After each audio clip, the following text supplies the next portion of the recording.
membership. A corporation has shares of stock. An LLC, you become a member. It's a small semantic difference. Taxation, we're going to go into next. Use of the word cooperative. In Massachusetts and other states, there's only 6 or 7 of them in the country that have worker co-op statutes.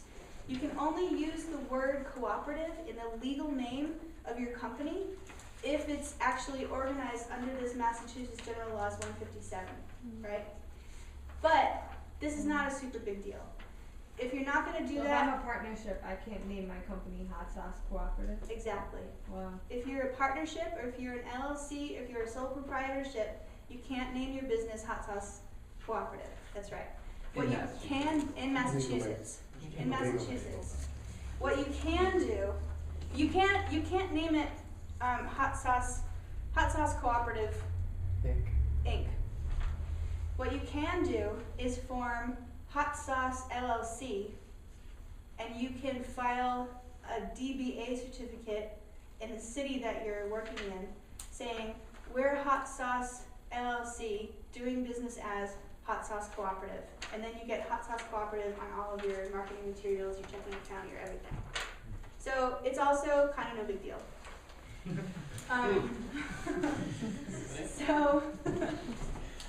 It's a little bit of a pain in the butt. So the governance.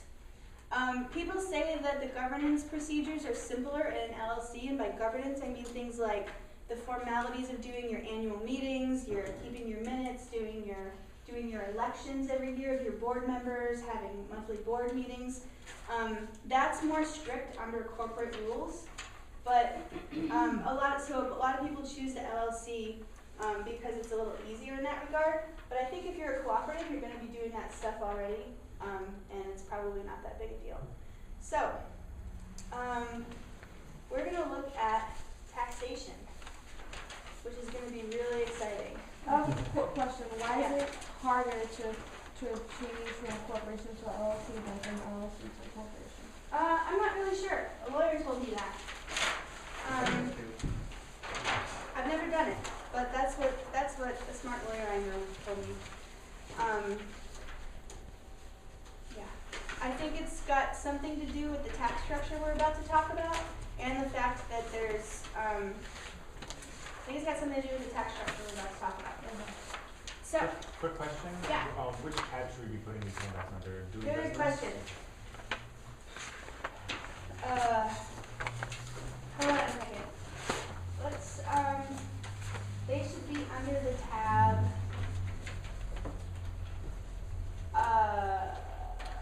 governance. Is there a governance tab? Doing business, Doing business. company I see policies, these tabs. financials, protecting ourselves. Maybe. I think it goes under membership. I'm sorry, let me look in here. This is where we have all of that. Right to worker owners.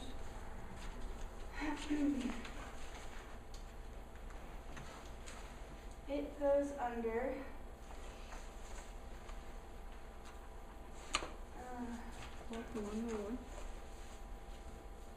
membership, because it defines what your membership is. Making membership meaningful. Making membership meaningful. All right, so quickly, taxes.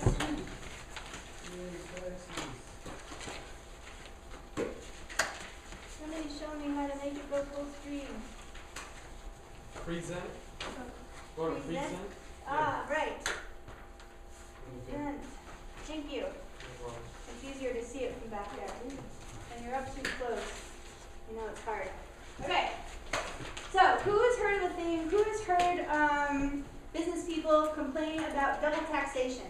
Anybody heard about this? You have? Anybody else? Okay. Business people love to complain about a thing called double taxation. So, this is a diagram of double taxation. This is how it works. So, we were just doing, well, a lot of you were just doing your profit and loss stuff, right? So you have, so on your profit and loss, you have what? You have your income, you pay your cost of goods or your direct costs, and then you have what? You have your Gross profit. Nice, nice, I love it. And then out of your gross profit, what's the next thing you pay? Your overhead expenses. And then once you've paid your overhead expenses, what's left? Your net profit. Yes. This is what's left after you've done paying all that stuff, okay? So this is where we're picking up the story. So we finished the story on the profit and loss statement, and now we've got our profits in hand that we made. So double taxation is this. The corporation at the end of the year pays taxes on that money that they made. That's the first one, right? So the corporation pays income taxes the same way that a person pays income taxes. And this is, they pay the tax on their net income, okay? So the corporation pays taxes, a little chunk is taken out of this net income. Then what happens is, the corporation keeps a portion for itself, it puts a chunk over here in retained earnings, and it sits there. And that's the money that the business uses to grow itself, to buy new machinery and equipment and do all that stuff. The other money that it doesn't feel like it needs, it pays out to shareholders. So we have 3 shareholders here, okay? Each one, the blue thing is the money that they got in their shares, in their dividends. So they have an investment in the company, they got a dividend at the end of the year. Each one of them has to pay taxes on that dividend, right? This is what they're talking about, double taxation. The money comes in here, it gets taxed.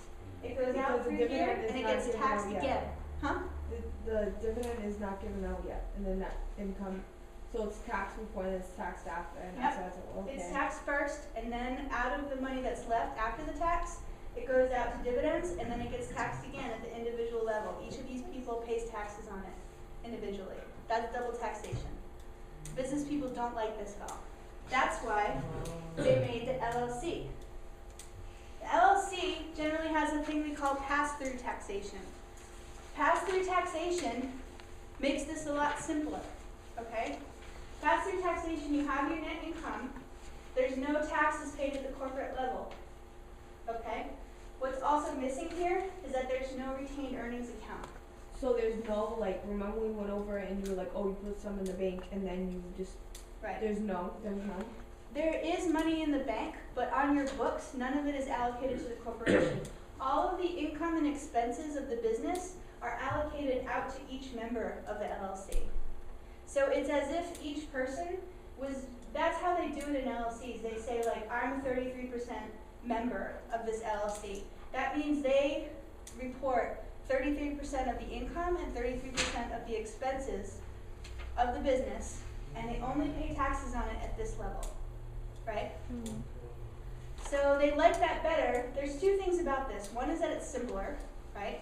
There's not this and there's not that over there. But, So how do you build your business? that's the question. That's exactly the question. And the other question is, what happens if, so let's say that we have a really good year, we made $100,000 net income, and we say, we're gonna take 75,000 of that, we're gonna buy ourselves a new truck, a really fancy truck, right? So, we're not taking that money in cash, right? The money's staying in the business. If you have pass-through taxation, the whole of that $100,000 is going to be passed down to you whether you get it in cash or not. So that means you're going to be paying tax on your share of $100,000 even though you didn't actually get it. So you're going to be paying taxes on that truck, essentially, that's driving around. So that can become a burden on the members. Is the tax rate for the shareholders the same as with the double scenario as with the pass-through scenario? Not exactly. No. Yeah. No, that's a good question. It's not exactly, because in reality this is even way more complicated than everything. Well, that's why shareholders don't usually allocate, say that they're paying back everything that they make, right? They usually get some portion of it so that they can bear that tax burden, right? In a co-op they do, yes.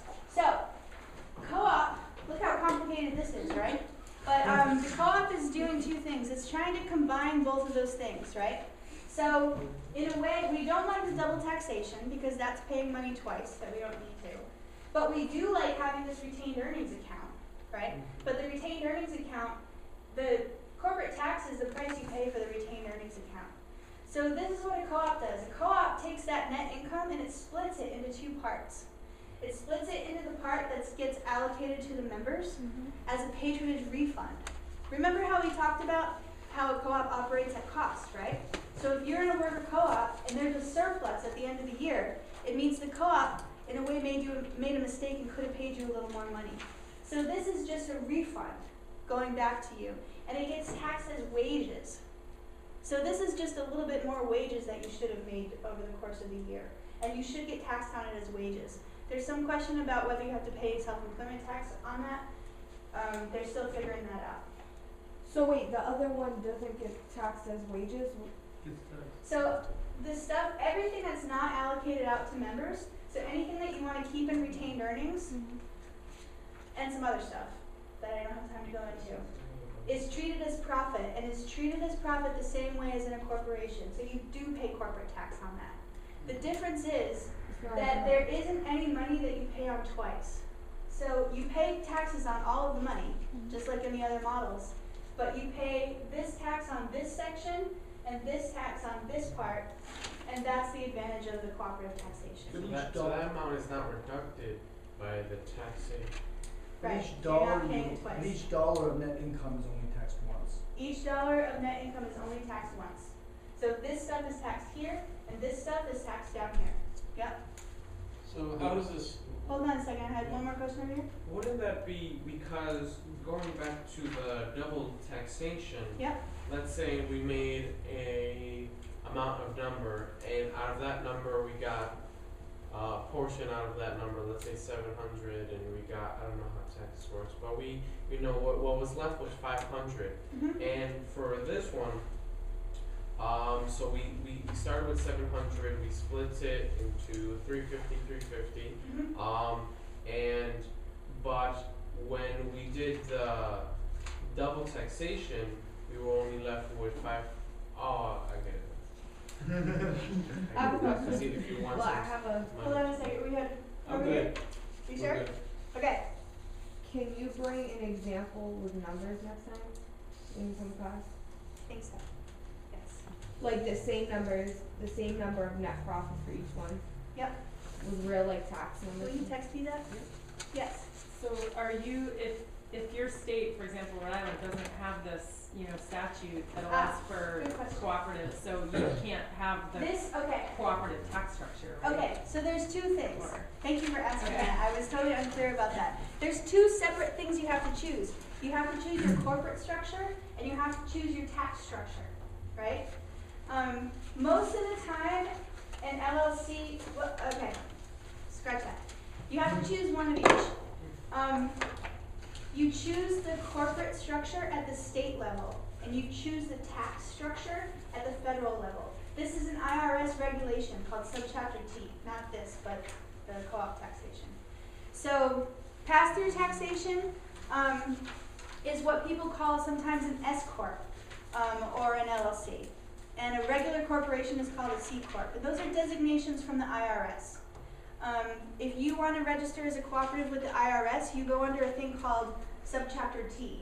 And I don't know, maybe that makes you a T Corp, I don't really know.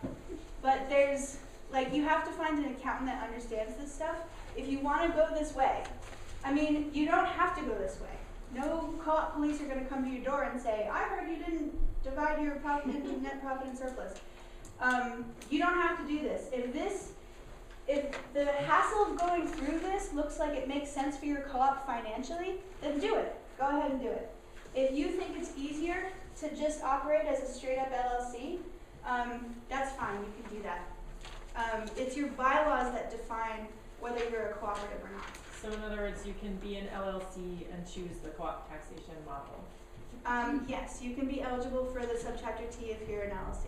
Yes, and in a lot of states that's exactly what they do. We're over time, so burning questions. Sarah, did I have a question. Yeah. What's the difference between what you just said and Yeah. what we did last week Yep. for the surplus member capital account? What's Right. the difference? The difference is the thing that we did last time with the member capital accounts was not addressing taxation. It's basically the same thing, and I I made a new chart because, so I didn't make that chart from last week. I like the chart, but I could make one chart that's all the same thing, but I was trying to not confuse you. Okay. But it's basically, so the chart that we saw last week was, it was the same kind of thing. The chart that we saw last week had, it was a little bit different, but it broke out surplus from profit. It broke out profit in, it's getting complicated how it broke out profit, but it broke out profit in, the first thing it did was break out profits generated by non-member work, which is a thing we haven't really covered yet, but that goes into profit instead of surplus. And then the surplus, you're right, they do make sense together, but I haven't shown you how they make sense together. Okay, And maybe I can do that for you next time. Yeah, sorry about that. I think that's all we have time for. We're over time. Well, leadership, just on our weekly yeah. challenges, yeah. Sorry. Go ahead and say. So real quick, for this week, everyone have this sheet of paper right here? All right. Leadership we like, worksheet. It says worksheet, leadership qualities, on the other side, worksheet, leadership we like. So you're gonna do the worksheet that says leadership qualities first. I want you to show good leadership qualities in getting your team together and doing this if you have the time. Basically, just answer these questions for each person and then come together with, I think that what's going to be on this sheet is what you're going to be presenting back.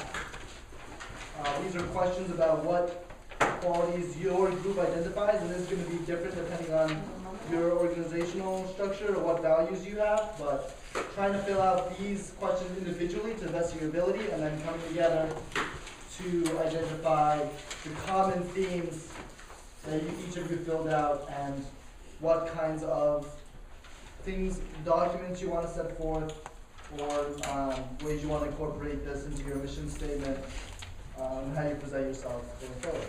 Wait, so which slide do we fill out ourselves, the leadership qualities? Leadership qualities are the ones that you're filling out. The leadership qualities are the one that each of you are filling out, and then leadership we like is the one that you guys are going to present back next week. So we have the SAGE conference poster to focus on, so I'm not So sure. yeah, so